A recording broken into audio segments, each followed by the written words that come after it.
So that was in the 9th century. We're going back another 1400 years to, longer than that, 2500 BC to the time of the Buddha.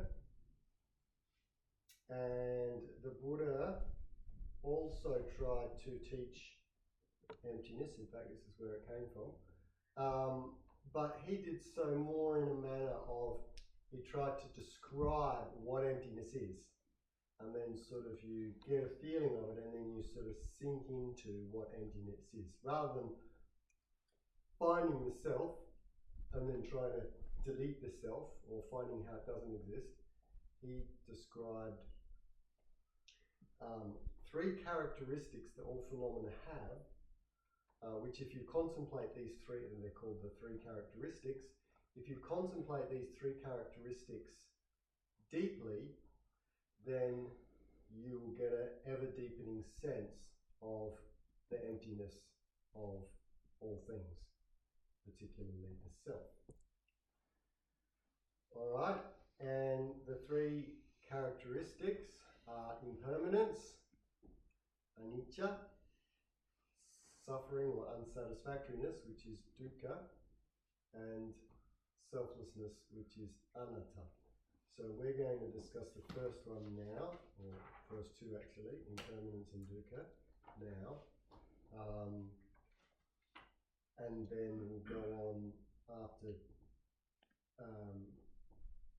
afternoon tea, we'll discuss anatta. So, yes, so impermanence is the first of the 3 characteristics. These are very famous throughout Buddhism. And it's, I suppose in a way, it is the most attainable or the most clear to most people, this idea of impermanence. Because really we know that everything is changing all the time. And so we can see it all around us. We can see it quite clearly. And just by contemplating this deeper and deeper and deeper, you will eventually arrive, because impermanence is none other than emptiness. Because things change, they therefore have to be empty. Because if a thing was a thing in and of itself, then it couldn't disappear, could it? It couldn't change. And so the very process of changing means that it's not a thing, it's a process. So that's why I said before, it's good to see yourself as a process rather than a thing. And being a process means it's constantly changing. Therefore, every minute the thing has changed into something else. Therefore, you can't call it a thing, because it's changed. So, what we need to do is to experience meditation, experience this idea of impermanence over and over again. So I might do a meditation in a moment, but let me first of all explain we relate to people and things as if they don't change. You know, when our car gets a bump, we go, oh my gosh, my car has just been damaged, as if it should never have been damaged. It shouldn't have worn out. We sort of, part of us believes that the car should always start every time that we turn the wheel. We relate to people as if they shouldn't change. It's like, oh, such and such is such a good person. They are really, really the epitome of a really, really good person. And then one day you hear that they've done something bad, and it's like, that could never be such and such. They're a good person. We can't believe that they've changed, that something is different to what we've expected. Likewise, if we hear of someone who we think of as a bad person, when we hear they did something good, they say, oh, there must be some mistake. You know, they're a horrible person. They would never do anything good. So we are continuously relating to things as permanent things, and we never cease to be surprised when things change. Even though at another level we know that everything is changing all the time. Yeah, even mountains are gradually either being built up or being worn down. You know, so if a mountain can disappear over the fullness of time, then definitely everything else is impermanent. So why is this so? One thing that's interesting is, I was taught this a long time ago, I haven't really seen it much, but they say even though actual phenomena is impermanent, ideas are not impermanent. Ideas actually do stay the same for a period of time. So for example, the concept of a tree has pretty much stayed the same concept. Tree is this concept in my head, and that has stayed the same all the time. And a bit the same with my concept of Denise. You know, we met 10 years ago, but probably in my mind, not much has really changed of my concept of Denise. You know, she's a yoga teacher, she lives in Mount Barker, she's this, she's a bit short, she's very nice, you know. So that's sort of, I make this concept, whatever that concept is, and it doesn't really change much. And so that's, I think, where the mismatch comes between being surprised when Denise does change, because my concept of her has remained the same. So I'm surprised. I actually have to, you know, if I find out something has happened, then I have to remake this new concept of who Denise is based on the new information, and then that solidifies and becomes a sort of a permanent, unchanging thing. So, if we have a more realistic understanding that everything is changing all the time, then we never expect anyone to be, as soon as we meet them, we might have seen them 100 days in a row, but on the 101st day, we are completely ready for them to be completely different than on the 100 days before, because we expect impermanence to be there at every turn. All right, so yeah, I thought I've got here to do a meditation first. So I thought we might have a little meditation on impermanence, which I haven't got, so I'll just have to make it up. Oh, actually, I do have it somewhere.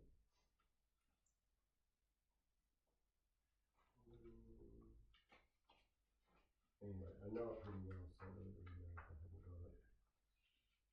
Yeah, but here it is.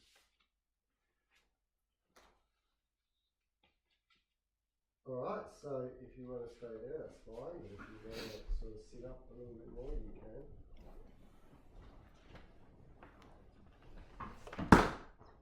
So this is only a 5-minute meditation.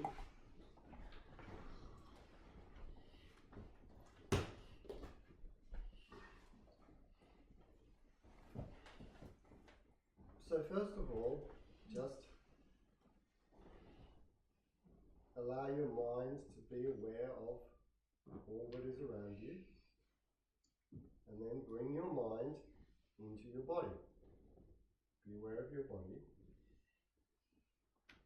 Be aware of your arms and legs, torso, and just probe the shape, the texture, the size, the energy. And as we've learned from Will Johnson, even though we're sitting very, very still, nevertheless, our body is in constant motion. There's the ebb and flow of our breath that we can feel. There's the beating of the heart.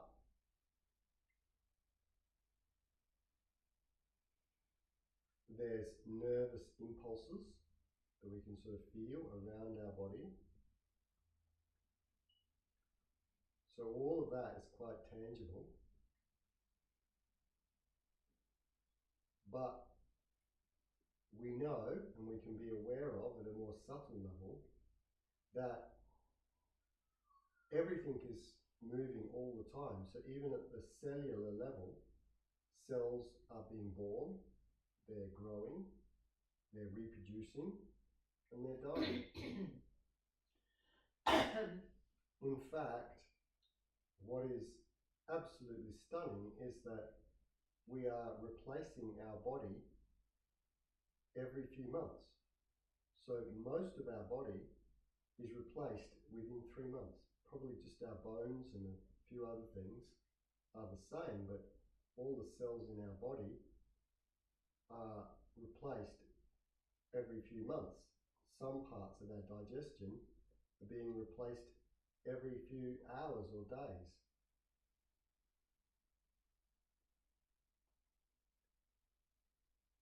So since you've been born, you've, changed every cell probably 5 or 6 times already. More than that possibly. 10, 20 times. You've recreated yourself.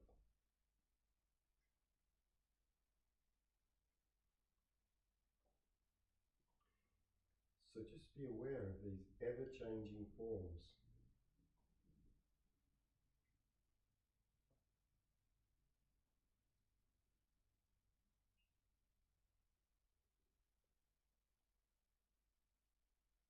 And if anything else, that should really dismiss this idea that I am the body, because my body is completely new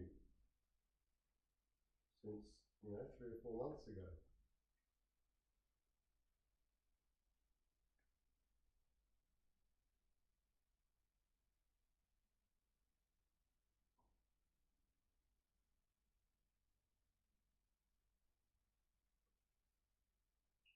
Now we can also move to the other aggregates of our mind, our perceptions, our consciousness, our feelings, and our thoughts, constantly in motion.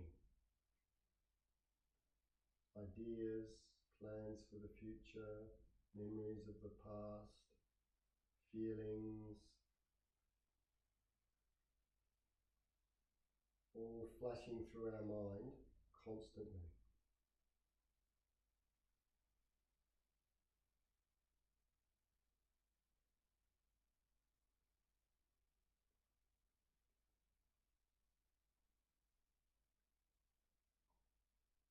Always different, always new, always changing.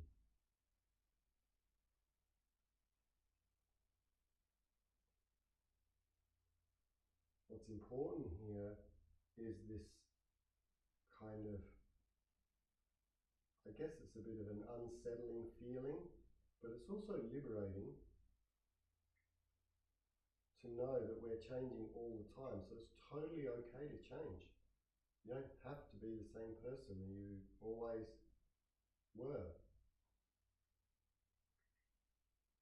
We're moving towards awakening, and that's absolutely possible because we're changing all the time.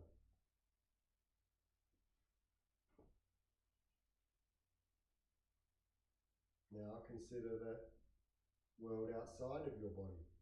You might notice people shifting arms, legs, shifting their position.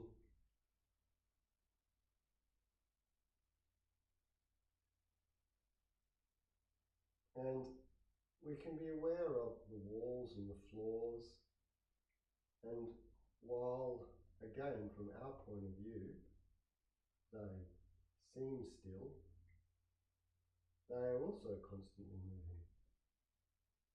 And we can look at that at the point of view of time, that they came into being, and one day all these floors will decay and get ripped up and changed. We can also look at it from the point of view of a molecular level. So even the strongest piece of steel or wood is actually at a microscopic scale, buzzing and whizzing around and particles are vibrating, constantly in motion.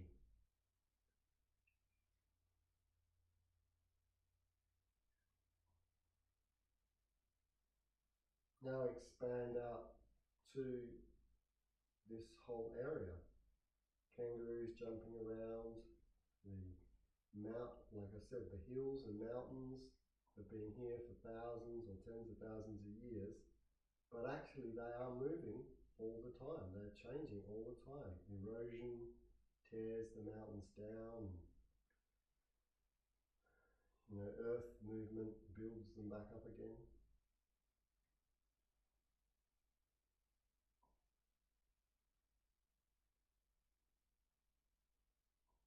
You can expand your mind out to the whole planet and even the whole solar system and the whole universe and try to find anything that is not changing,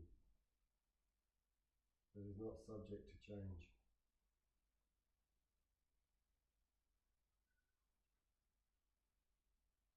The whole universe came out of nothing during the Big Bang, and since that time it is constantly moving and changing.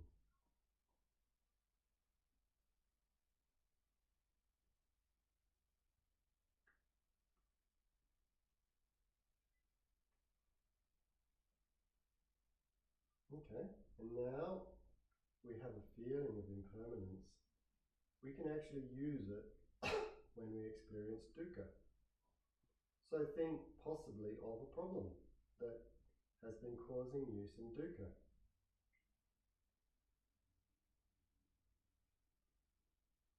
Now, see how inevitably the situation, the people, and even the objects, everything in your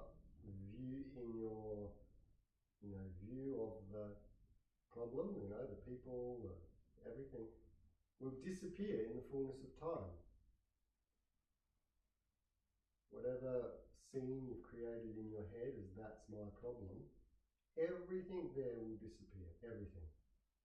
There won't be even a memory, a trace.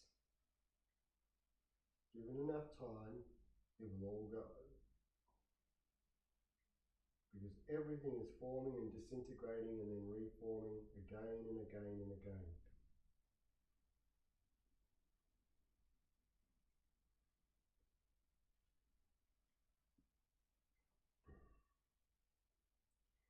So conclude that it's unrealistic to cling to things. Beautiful things will change and disappear, and unpleasant things are going to get better. And notice how whenever dukkha appears, this is a tool to be able to see beyond the dukkha and let it all just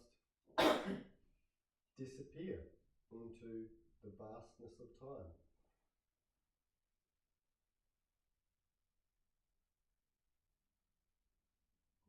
There's a saying that a Zen monk, Master Renzai, would say is that too will pass. You can apply that mantra, that too will pass.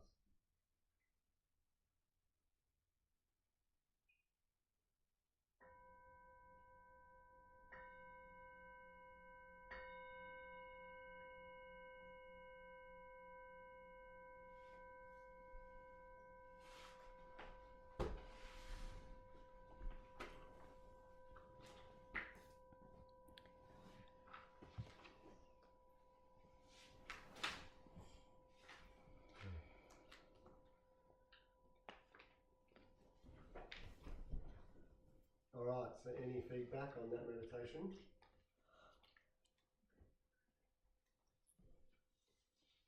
You feel like it's a fairly easy one to apply to lessen the amount of dukkha that you're having?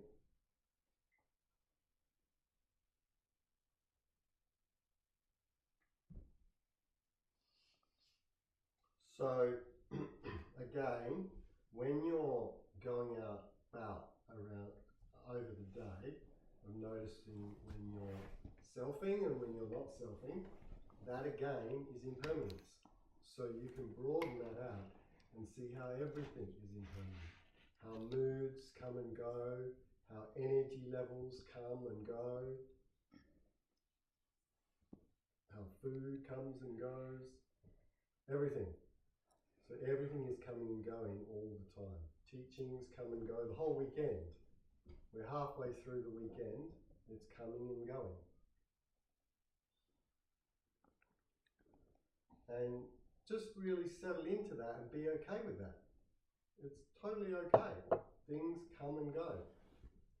The only time suffering occurs is when you cling to it and go, oh, I wish we could stay another 3 or 4 days on retreat. Or vice versa. Oh, I wish this retreat would end in, today or whatever. As soon as you start grasping, that's when suffering occurs. Whereas if you're like, well, everything's impermanent, when things break or disappear, oh, well, I'm surprised it sort of hung around that long. Impermanence is happening all the time. And I've had that, bowl or whatever, that phone for a few years now. I knew it would break. You're not worried about it. It's like patient, like everything will change, but not in our time. Impatience, do you know what I mean? Yeah, that's right. That's Dukkha.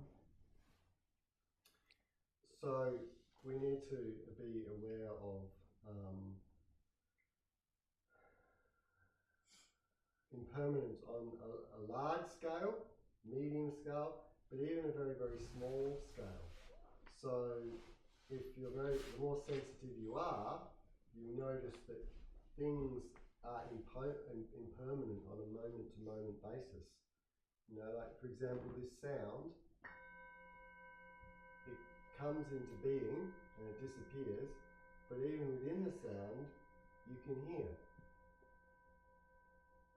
It's impermanent from moment to moment. It's changing every millisecond. That sound is changing. So one sound is disappearing into emptiness and another sound is coming out of emptiness. And no sooner is it here, it changes again. So like that, just be aware of the constant changing when you hear the humming of the refrigerator or the wind blowing through the trees. Notice the moment by moment impermanence of everything.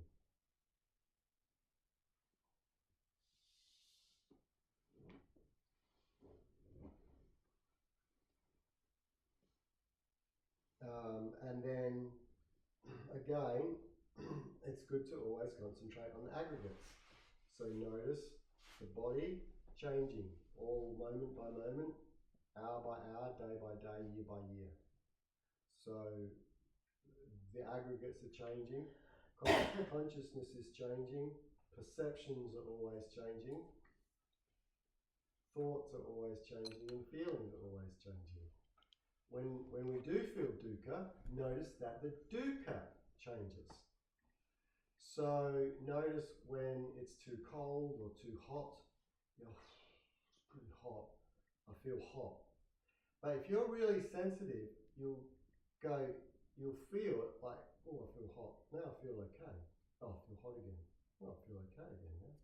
Oh, I'm still okay. Oh, I'm hot again. It changes like a vibration. The actual feeling is changing all the time.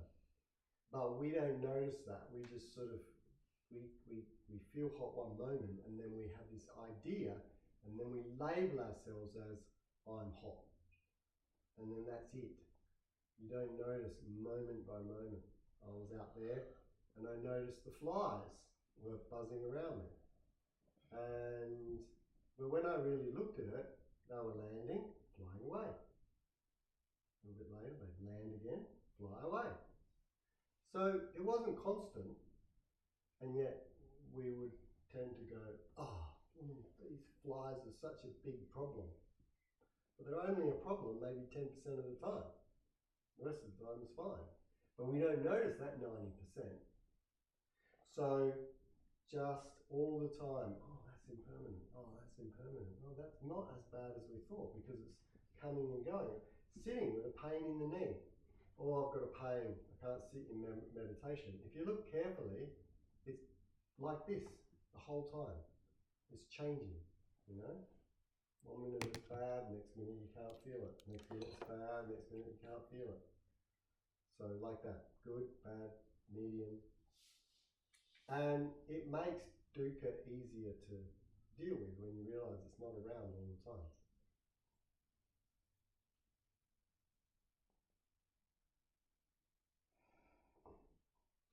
One thing which is interesting is looking at your intentions. I find that looking at the impermanence of intentions is really, really good. I intend to get out of bed. I'm going to intend to get out of bed, and then the next minute you notice that actually your intention is to stay in bed. And then the intention is to get out of bed. And the intention is to get out of bed slowly, or whatever. Or the intention to have a cup of tea. And then a moment later, you've got a different intention. Intention has changed. And intentions are very, very, they're one of the last parts of us that we let go of. So a lot of people, I guess it's this idea of free will. It's like we let go of the body, we let go of the aggregates, we let go of the mind, but there still seems to be something which is motivating the whole process, and it's our intentions. Yeah? It's like intentions are the basis of everything we are. The reason we are who we are is, at its very root, is our intentions, our day-to-day intentions and our overall intentions. So that is a sort of very kind of last part of the self which disappears. But you can actually do a lot of productive work in noticing that intentions themselves are impermanent and changing from minute to minute. So without intention, you just wait till you got moved off the lounge, or you got asked to come somewhere, or golly. Yeah, but I mean, you have an intention to stay on the lounge. So that changes. But to be intentionless, I mean, we've all got our jobs and stuff like that, but to really go with the flow of life, if you didn't have to work and well, none of this really. All that. I mean, you have to have intentions, otherwise you wouldn't be alive. You'd be dead. So sure, a couch potato has a fairly strong intention to stay on the couch, but even he would, when he gets hungry enough, would have an intention to get up and go and eat something or go to the bathroom. Or so intentions are there for everybody. But when the Buddha sat in the cave, he would have been intentionless, other than the intention to. You could say that, or he has an incredibly strong intention, and that intention was unwavering for 6 years. And then food was brought, okay, you ate. Yeah, I mean, the point of this is not, see, we are doing a lot of philosophizing, and it's okay to do that, but doing philosophizing really doesn't help that much. Well, what if, the point is to just notice, what's my intention now? My intention is to explain something to you. Yeah? But shortly enough, it changes. My intention now is to slow down because Trudy's out the door, so I don't want her to miss anything, so I'll slow down. So I had a beetle. Yeah. So, and then in a little while my intention will be to have afternoon tea. So the point is, in the moment, all of these practices are all just theoretical until you use them in the moment. Because when you use them in the moment, the unconscious mind goes, aha, I see. Yeah? And that's when it starts to become part of you. You want all of these ideas to sort of resonate so they're who you are, not just some philosophical idea. But I think you were using intention as an example, not to say intend to be intentionless, but the moving nature of intention, the impermanence of intention, even intention, is is moving. Is that what you meant? Yeah, I'm just saying that in general we look at the impermanence of everything, but one of the things that can be particularly productive, I think, is looking at the movements of intentions. Of intention, yeah. But it could be for you easily as the movement of the body, the rupakaya. So But you find impermanence everywhere, and it can be used as a tool to reduce dukkha and a tool to see insight.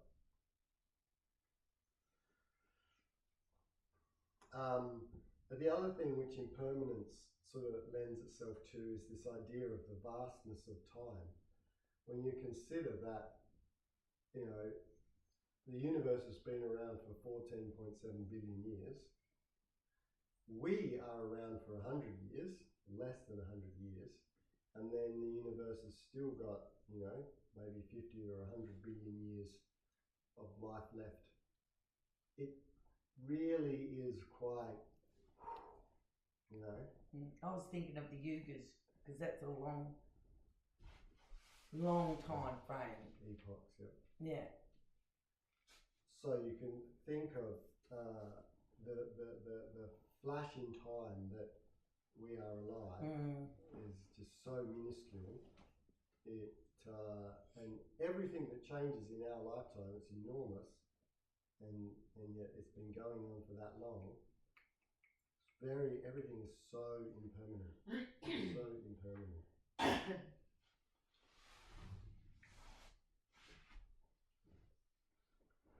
All right, so that's a brief guide to impermanence. Any questions on impermanence? And of course, in Rob Bay's book, there's quite a lot more meditations that you can do on sort of different ways to look at impermanence. And likewise, you can. It's a very, again, this being around for thousands of years. There's lots of meditations, and people have written big books on impermanence. You can flesh it out as much as you want.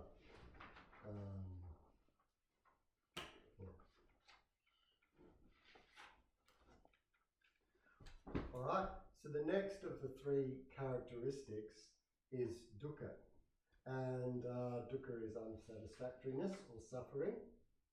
And in some ways, this is actually a natural extension to impermanence. So if things are fleeting, then you can obviously see that craving them is a fool's game. Why would you desire and crave things which are just going to disappear all the time? It's setting yourself up for suffering. So the very fact that things are disappearing all the time leads us to a conclusion that, and get this, everything in the world is dukkha. So that's what the Buddhist says. Everything is dukkha. Everything is unsatisfactory. So therefore, there's no need to grasp at anything. Do not think that you can make yourself a happy life. Because to create and get something, it has to disappear. Everything has to change. Your state of happiness has to change. You cannot be happy 100% of the time, because it's just against the law of the universe. Because the rule of the universe is impermanence. Things are changing. So that builds a huge amount of renunciation. You go, well, this place is fairly pleasant.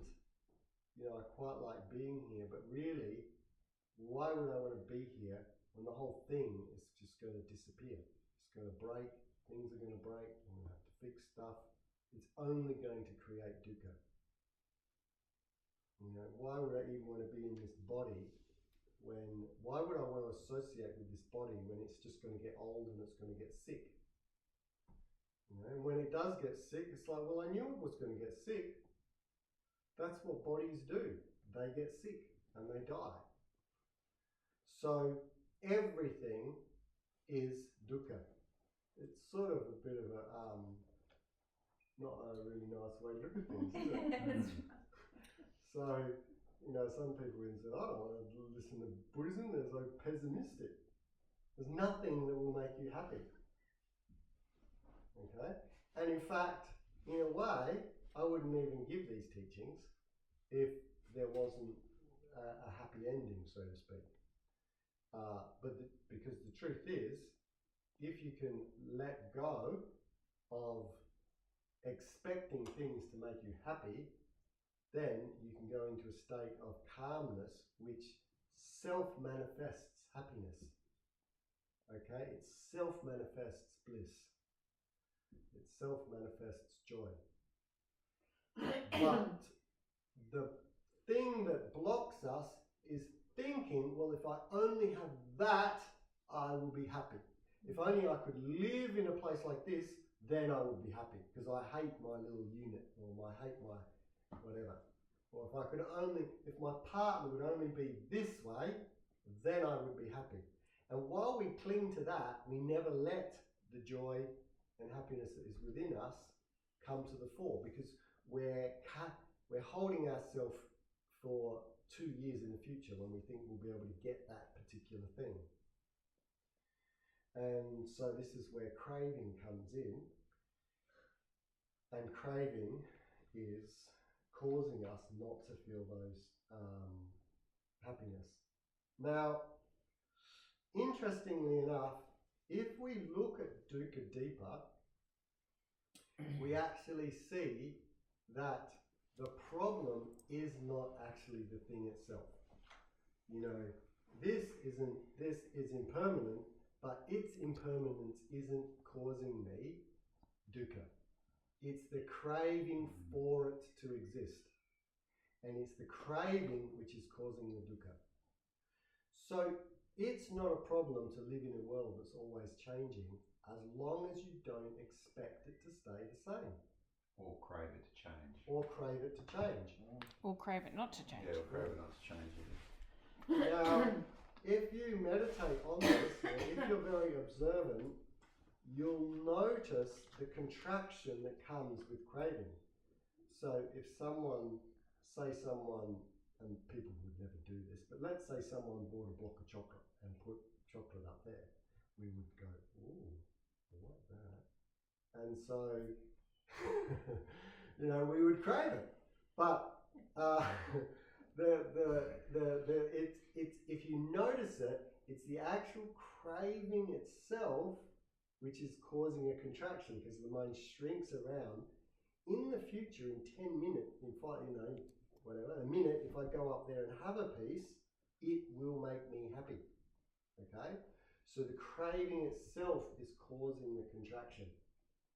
If you don't really care, I don't actually care whether it's up there or not, then the fact that it's impermanent doesn't affect you, because you've got no craving around it. Okay? So if we really want to look at dukkha, we have to look at craving, and you'll notice that they're lockstep. Dukkha will rise with craving, and it'll go down with craving. So it's like that. And then you start to realize, wow, I thought that made me unhappy, and that made me unhappy, and that made me happy, and it's got nothing to do with that. It's craving which makes you happy and unhappy.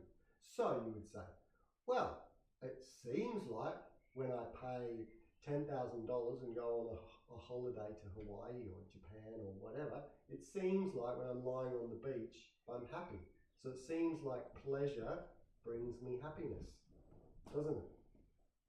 So we look for pleasure because we think it, you know, you guys want pleasure and that seems to make you happy. So if the Buddha says it's got nothing to do with pleasure or pain, it's all to do with craving, does that seem at odds with your experience? So how is that so?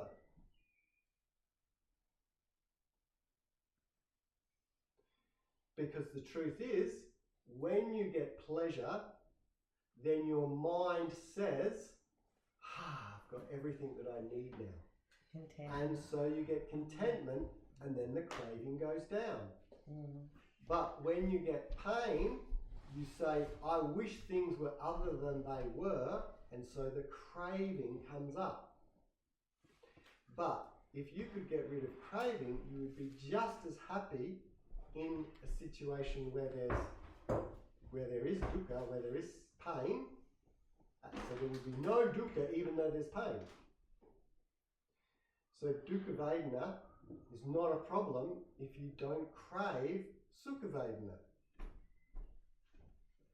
And then you're content. You don't have to go on holiday because it's just as good just to go out in your back garden as to go all the way across the world and lie in some expensive resort in Hawaii. You know? Even if you did that, you know, you lie there in the sun and 5 minutes later, oh, it's a bit hot. I'll have to go get under the umbrella. Oh, I'm a bit thirsty. I wish someone would bring me a cocktail. You know?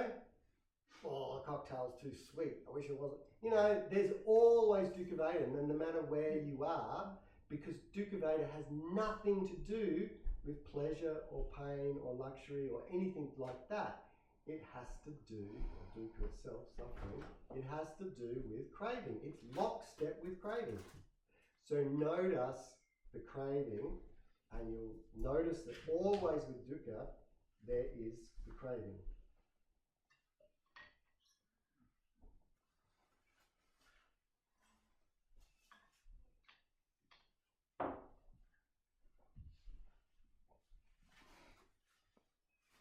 Okay, so what Rob Bayer says, which is very good, is notice the push-pull. You'll notice as you sit there, you know, if there was a bit of chocolate up there, it seems to pull the mind. Whereas if there was aversion, like say my seat was a bit hard, there's this kind of push away from it. Okay? So very much notice in your mind whether your mind is being pushed or pulled. You get it. It really is a part of sensation. Like I feel it really strongly. When there's dukkha there's always a push pull, and that in itself is a kind of a contraction, or like and clinging is a good word because it's sort of like this clinging. You can almost feel like it's clinging. So try to release the push-pull. So if there's something attractive over there, then you notice the push-pull, and then try and release the pull, let's say the pull to it, and you'll notice that the dukkha will reduce accordingly. Okay? Because that's kind of, craving can be felt as this push-pull type of sensation in our minds. So that's a really good way of describing it. So once we notice the push-pull, there's a few things we can do. So first of all, we can sometimes just the recognition of it itself allows us to let it go. So you go, oh, there's the push-pull. Ah, I gotcha. Oh, yeah, it disappears. Okay. Next is that the push-pull actually has a physical response in the body. You actually tighten, if you feel carefully, you'll feel yourself tighten various parts of the body as the craving starts to intensify. So you can physically relax those parts of the body, and the actual physical relaxation actually has a result on the mental craving. So you can actually physically just relax. And then I guess part of the reason is also you're bringing your attention back to the body, which means there's less power and attention towards the craving, as well as the relaxation of the body makes you relax. You can go back to seeing impermanence. Okay, just do that same impermanence meditation we did on the stuff that I'll be gone, it'll be gone, everything will be gone in 100 years from now. It's all impermanent. It's disappearing right now. In fact, my craving is disappearing right now. My craving is impermanent. Craving is impermanent too. So just sit there and it'll disappear. Yeah? You can have the most attractive thing sitting there. You feel like you can't resist it. But if you just sit there and resist it long enough, sure enough, it actually disappears too. Like the craving, you suddenly realize, oh my God, I haven't thought about that for 2 or 3 minutes. I got sidetracked. You know, even in, you know. And then acceptance is also always a very, very powerful way of reducing craving, is accept the situation as it is, particularly in aversion. There's nothing I can do about it, just accept it. okay? And in fact, even welcome it. So both the situation and the dukkha itself. You go, well, I can't change it, so I'm going to welcome it. I'm just going to watch it, and I'm just going to be with it, and I'm going to be okay with it. And that that acceptance will reduce the craving, and before you know it, you're actually dealing with the situation much better than you would be if you had a lot of craving.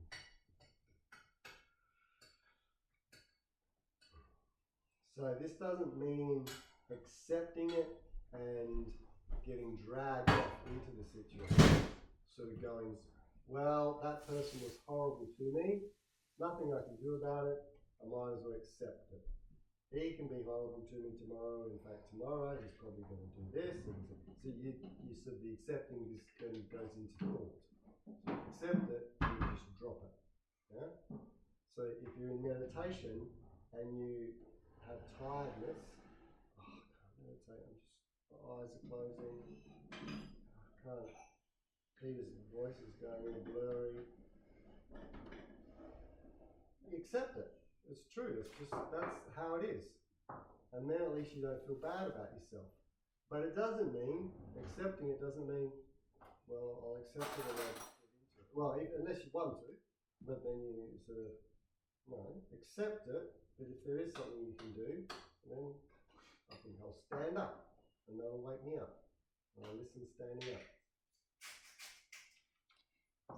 See, a lot of these things lead back to the same thing, which is that chatter and that thought. And if we can wind that down, a lot of this stuff just goes away. Correct. So, mental fabrication, clinging and craving is mental fabrication.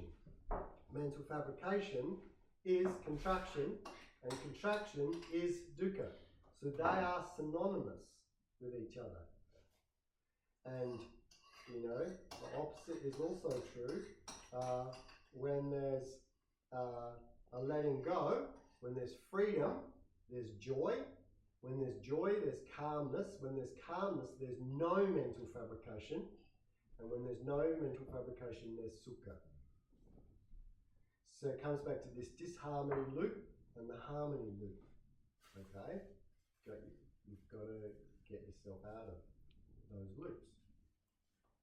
It's coming back to the same practical measures, but there's lots and lots of different techniques all to do exactly the same thing. That's how we're learning why meditation is such a powerful tool, because it is the tool and the pathway to wind down the chatter and to be able to bypass the brain. Otherwise, what book was it we read about lost in thought? We live in our brains all the time, and we live in our stories. And in our thoughts, and get out of that thought, and it's incredible where you go. That's right. And you try to tell people that, and it's hard to get people to listen. Yeah. It's actually not a very hard lesson to learn, but people don't want to listen. So, the insight here particularly is this seeing the connection between dukkha and craving. And when one rises, the other rises. When one drops, the other rises. If you can make that connection really strongly in your mind, you're a good step forward to knowing what to do about it. And realise that whenever craving comes, then you're going to find yourself suffering. And no matter whether it's good, so if you're going on holiday, and if you're craving it, or aversion, craving comes in two forms. You can crave to push it away, that's aversion, or crave to get it towards you, that's attachment. So craving has two forms, either the pushing away or the clinging. And either way, it's going to cause suffering. But either way, you can reduce it, and you can go about your business and go and feel in a much more happier state of peace. When I got on the plane, it snuck up on me like that feeling going to Bali. Even though I was going away and it was going to be here, you know, a lovely week and that, just snuck up on me a feeling of, oh, I remember going to Bali feeling, you know, like, I think I even thought, oh, I wish I was going to Bali. Yeah, you see it, then you're craving Bali and it makes this weekend not as attractive anymore. No. But you know, it could be. Yeah, you could, yeah. It could be. We're always comparing. Yeah. It's not quite as good as the other one.